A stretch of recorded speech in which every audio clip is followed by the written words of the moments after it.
In my other video, I looked at the architecture of the invisible survival in the informal economy. In this video, I'm going to look at the case studies of violence and how they relate to different groups. Case study number 1, the Mama Burger and the architecture of escape. The Mama Burger, the vegetable vendor, is often the visible yet least understood actor in the urban landscape. While she is frequently framed through the lens of poverty, her presence on the city street is often a deliberate act of seeking autonomy. The informal sector is an escape from gender-based violence. In a 2024 survey of informal traders in Nairobi's Eastland, a significant number of respondents were identified as survivors of domestic violence abuse. For these women, the informal sector offered a lifeline that the formal market would not.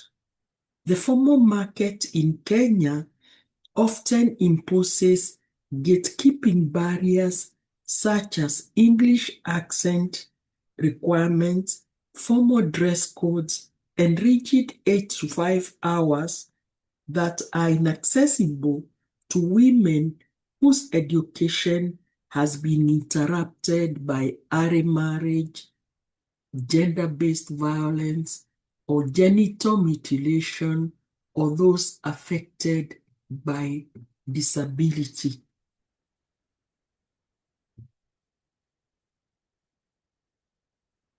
Furthermore, the rigid hours of formal employment conflict with the safety planning of majority of abused women.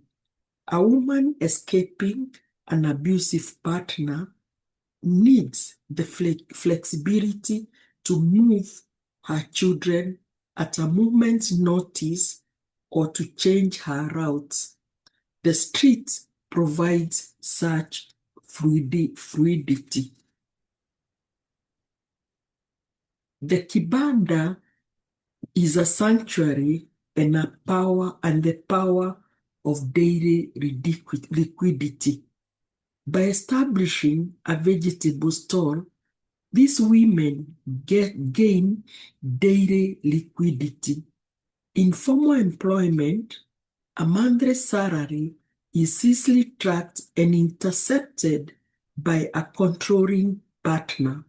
However, the small convenient cash generated by a kibanda allows women to save in secret chamas, informal saving groups. These chamas act as a shadow bank, providing the capital needed for a woman to eventually rent her own apartment or pay for a child's school fees independently. The economy of care and territorial solidarity. The street is not a vacuum. It is governed by a complex territorial solidarity. Fellow traders act as a decentralized security network. They watch over each other's stalls during bathroom breaks, monitor each other's stalls, and provide early warnings if a known abuser or predatory city askari is spotted. This economy of care is a form of social insurance that the state fails to provide. Case Case Study 2, The New Nobodies and the Scars of Political Violence. Kenya history of political violence has created a specific class of rejected internally displaced persons who have migrated into urban peripheries. Having lost land, livestock, and often formal documentation during the cycles of instability, these individuals alive in the city as nobodies. The Juakari workshops offer sanctuaries for these displaced individuals. The displaced artisans have reconstructed their lives using salvaged materials to create workshops. These workshops are marvels of engineering and resilience, producing furniture, metalwork, and spare parts from scrap.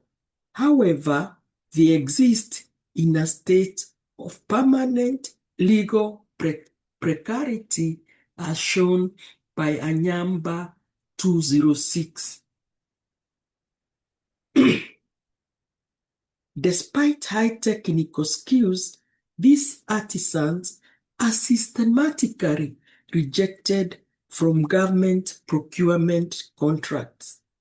The Nairobi Master Plan often fails to recognize their physical addresses, and the state definition of an innovator requires formal certifications that these survivors cannot produce, as documented by Anyamba 206. Thus, the state experiences a paradox. It bemoans the lack of industrialization while actively suppressing the very people who are manufacturing the city's essential goods.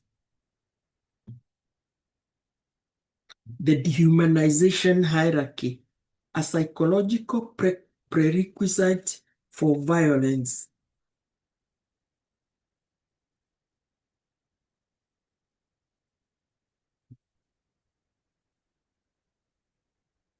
To justify the use of bulldozers against its own citizens, the state must first engage in a process of dehumanization.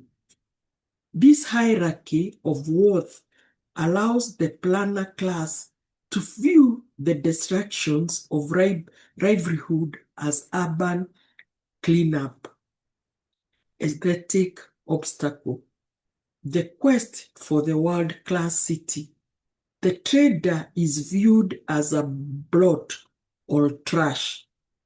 This aesthetic preference of glass and concrete over people is what James S. Scott, 1998, identifies as high modernism. If a street does not look like a postcard of Dubai, it is deemed disorderly, regardless of how many thousands of people it feeds. The criminalization of survival. Because the former state has failed to provide affordable land, the landrace have no choice but to occupy road reserves or riparian lands. The state treats this as a criminal act of encroachment rather than a systemic necessity. This criminalization strips the trader of their status as citizen and rebrands them as trespassers. The myth of the unskilled. The labeling of the rejected as uneducated or unskilled, the state creates a psychological buffer against the horror of its actions. If the trader is seen as someone who failed to fit into the formal system, then their displacement is framed as their own fault. This ignores the reality that the informal sector is often the most highly skilled and adaptive part of the economy. The violence of order, the case in demolition. The modernization of Nairobi from 2024 to 2026 has been defined by a strategy of midnight demolitions, in which the state uses the cover of darkness to circumvent the legal hurdles posed by public participation and court jurisdictions. This era of regeneration frames the systematic removal of informal livelihoods as a prerequisite for a world-class city. However, the human cost reveals a deepening crisis of structural exclusion. Case studies of geographical displacement. The following case studies illustrate how the violence of order is mapped across Nairobi's major informal hubs, affecting millions who build the city domestic GDP. Uhuru Market and Jogoo Road, March 2026.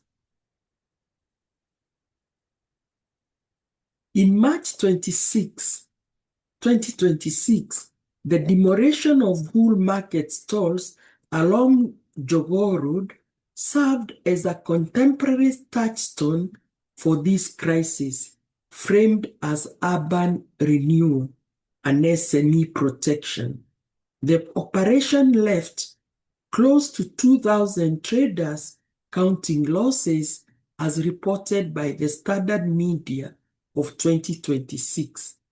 The legal void, despite constitutional requirements for public participation, traders received only 72-hour notice before bulldozers arrived at midnight. Impact. For the families displaced, the loss was absolute. There was no relocation plan, only a shimmering glass aesthetic to replace the last mile nutrition hub that the market provided for Eastland residents. Githurai and Thika Superhighway, February 2026. In February 2026, the Kenya National Highway Authority conducted a dawn operation to clear over 1,000 traders at Githurai to pave the way for modern bus bays and a Singapore-style transport corridor. The operation sparked raw, angry protest, with the chants that the president must go, signaling a political break between the hustler brace and the administration. Maisha TV 2026. The reality. Long-term traders, some of whom had operated for 15 years, accused the state of promising Singapore while delivering poverty through the destruction of their only means of survival. Ruiru Market, the resistance to design. In Ruiru, the crisis was not just one of the demolition, but of exclusionary design. The county government proposed a multi-level building to house informal traders, yet the design effectively walled off the traders from their customer base. The pivot. Traders argued that SME terminals reduced visibility, and foot traffic, prioritizing architectural order over functional market logic. Policy Vault Africa 2025. This highlights a planning philosophy that treats traders as units to be stored rather than economic agents. Kamukoji, March 2026. The Kamukoji grounds, a historical symbol of democracy, underwent an upgrade in late 2025. However, by March 26, this shifted to an arbitrary riparian demolition in the nearby Shaurimoro area. Human toll. A building collapsed during a reckless demolition operation leading to 4 deaths. ISRI Voice 2026. Critique. Local leadership condemned the careless and reckless manner of the operation, which prioritized clearing riverbanks over the safety and lives of the residents who have occupied those spaces for decades. I would argue that if the market traders were involved with the architects who build the market buildings, they could incorporate their logic, their norms, and their values in the design of the physical buildings. But you find that the architects and the physical planners sit in their offices and design physical buildings to fit in traders, to store them and keep them there away from being nuisance to aesthetics. So in our future planning, let us sit with the market traders so that they can help us develop buildings that will display their logic, norms, values. Otherwise, we shall be dismayed when we build these buildings and then they don't occupy them. The other thing we could do is use their spirit of self-reliance, co-sharing, and allow them to develop their own spaces and their own markets using their logic, norms, and values. And this way, they'll come with their physical buildings, just like the elite are coming up with versions of gated communities. So let's work together to help each other and use Utu to build our cities. As I said in the beginning of the first video, we should think of cities of the soul and not cities of stone.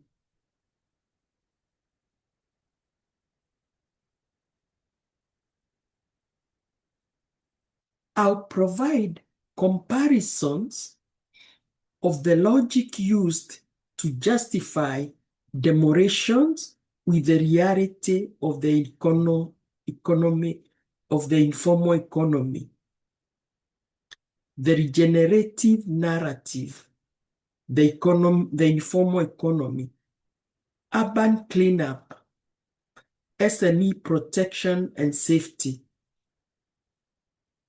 According to the informal economy, it's about survival, social repair, and autonomy. Method of doing it: midnight demolition, tear gas, 72 hours notice. But the informal economy uses solidarity and mutual aid. It uses Utu, desired outcome. The regeneration wants to have shimmering glass towers, sanitized roads, but the informal economy goal is food security, school fees, and communal resilience. Logic of order. The violence of order is part of structural exclusion, but for the informal economy, it applies the economy of care, where everybody cares for each other, and social capital. It is the economy of Utu, the economy of Utu Ubuntu, Utu humanness, and Ubuntu solidarity. So my argument here is that much as we would want to create cities like Dubai where people will come, we can create also our factional cities based on our African logic, where people will come and visit our sharing, our depending on each other, which is unlike the neoliberal model, models of development. So let's learn from our markets. Let's learn from our cities. So as I have shown in these case studies, it is really cannibalization. It's real destruction, where we ignore people who have been traumatized in the past and contributes to trauma. And as I told you, my own experience in the first video on the architecture of invisibility, where I was attacked and sexually violated as we encroached into informal spaces. This is not going to be the end. It's just going to be the beginning. And most of us are going to be subjected to that kind of violence. Let's take care of each other. Let's build cities of souls, not cities of stone, where Utu Ubuntu prevails. In the next video, I'll look at the infrastructure of hope versus the formalist fantasy. So you are most welcome to subscribe to my channel, to share, and to like. As I said in my videos, these videos are for alternatives to development planning, development studies, and critiques of a model that fails to work in our African context. The formal economy has made us very indebted to the IMF and the World Bank. The informal economy teaches us self-reliance and to be debt-free. Let's learn from it and not cannibalize it. Thank you very much. Feel welcome, and I'll be doing another video on the same topic, but this time looking at infrastructure of hope versus formalist fantasy.